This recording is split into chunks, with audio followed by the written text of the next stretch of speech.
Hi guys, I'm Dean, and welcome back to another, I don't know why I'm speaking like William Shatner, I'm so sorry. Hi guys, I'm Dean, and welcome back to another edition of The Inebriologist.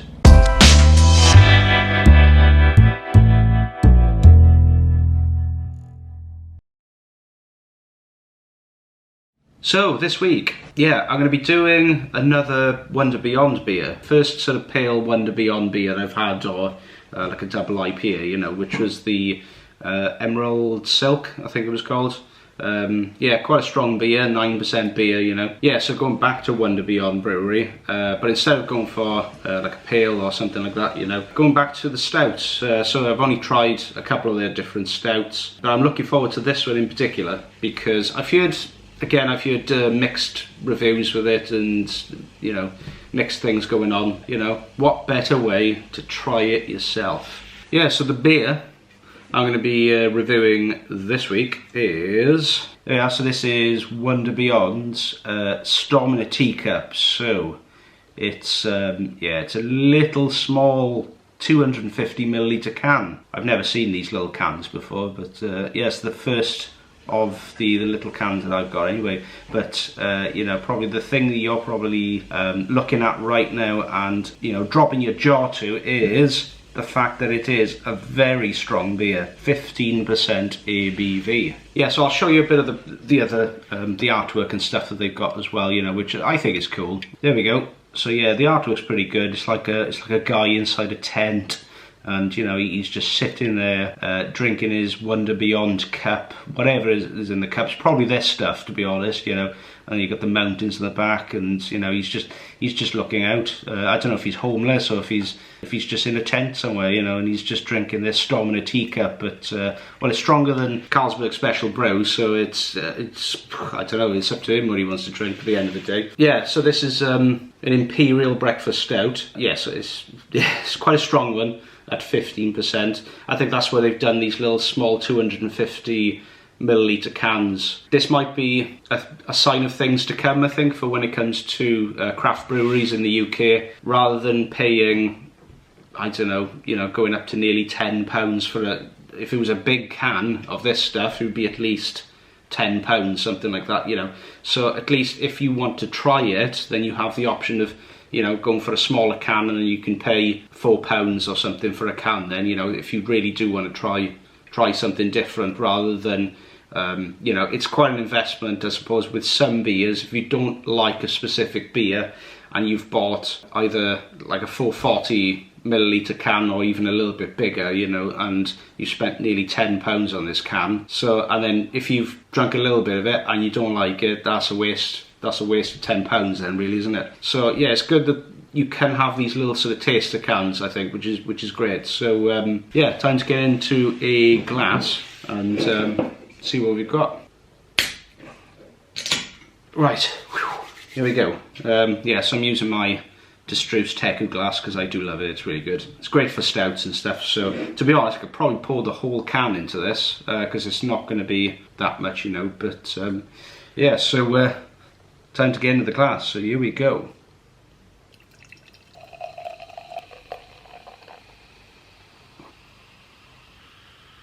Just going to swirl whatever's left on the bottom of the can and then just pour it right in. So that is literally, that is the whole can. 250. So that's what it looks like when you've poured 250ml into a glass. Again, it's showing there on my glass. I don't know if you can see it anyway, but it is like just shy of, does it show it? There's a little mark there that says 33 centilitres. It's just shy of that. 33 centilitres or 330ml, depending where you are, but it's just shy of that. So yeah, basically this did pour out like engine oil. I can see already it's very viscous, even when I'm just doing that around the glass. As you see with, you know, if you have a glass of whiskey and then you swirl it round, it's got like the tiers or they call it the legs that come down the side of the glass, you know, and it's the same with this as well, because yeah, 15%, it's quite a strong beer. Yeah, so again, this is literally just a jet black beer, not much to it. The head is completely gone. There was a bit of a head there, but The head has just dissipated. There's hardly any carbonation to that at all. Not much else to say with it really, you know, apart from, I think, you know, it's all going to be on the smell and obviously the taste then as well. So time to get a smell first, I think. Oh, like literally the first thing that comes to me, it's like that sort of, it smells like tiramisu. You know, it's mad. It's got sort of, it smells quite creamy, but with a lot of coffee, like espresso coffee in there, you know, and then like really sort of sweet dark chocolate in there. Unbelievable smell to that, really good. I'm just hoping, you know, on the taste is going to be, if the smell is anything to go by, then the taste should be really good. I'm guessing this is going to be quite a sweet beer. I know I've mentioned before in the past, you know, I'm not overly keen on really sweet beers, just because it's really too sickly, and by the time you've drunk the whole thing, you just, you know, it's too much. But I'm willing to make some exceptions if the flavour of this is going to be really good, you know, because I love coffee and stuff anyway. But, you know, if this is going to be the bee's knees, then yeah, I would happily crack on drinking all of this in one go. I should just maybe well chug it now, really, isn't it? No, I'm not going to do that. I'm going to savour it. Obviously, it's a strong beer. We smashed by the time I drink all that. Without further ado, I think time to dive in and yeah, give it a whirl, or see, you know, either Iechyd or, well, good morning. Depends really. It's not the morning, by the way. I'm not drinking it first thing in the morning. I wouldn't do anything else for the rest of the day, to be honest. Yeah, so cheers.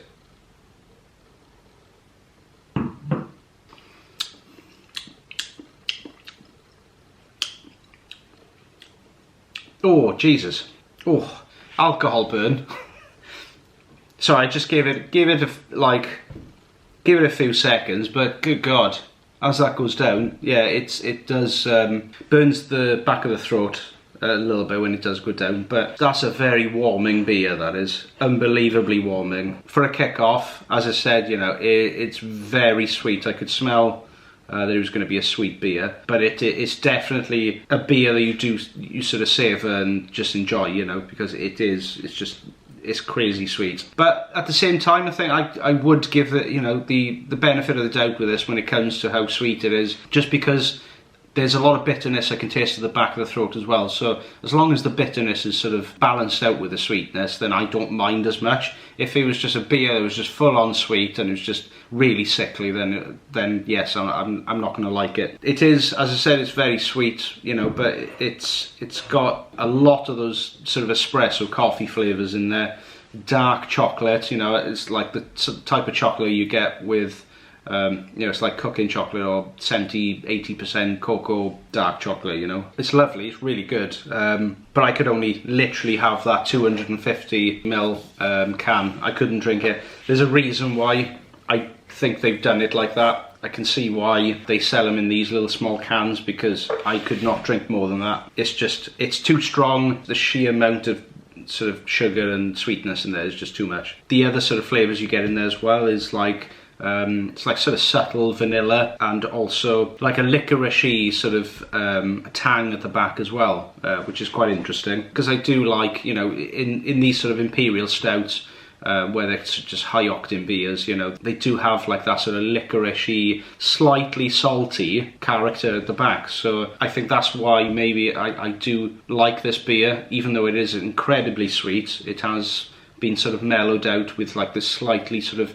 salty character to it at the back. But yeah, it's very viscous, incredibly thick, but definitely a beer that's, you know, just to be sort of savoured and just sipped on slowly. So the score I'm going to give this beer this week, I think I'm going to give it a 4.25. It's a tasty Imperial Stout, or a tasty Imperial Breakfast Stout, but it's not in the category of going up to 4.5 for me, or even going beyond up to 4.7 and beyond. You know, it's still a really good, tasty, quality beverage. It does taste like tiramisu in a glass, really. It's unbelievable, but I think it's just missing that balance, you know. I think maybe it needs to be toned down with the sweetness, but I think, again, you know, it is meant to be a decadent beer, you know, because it's 15%. But yeah, but I thought, you know, I'll have a different sort of beer than I usually have on this show anyway. So so thanks for watching, guys. Don't forget to subscribe for more beer videos, and I shall see you very soon. Iechyd.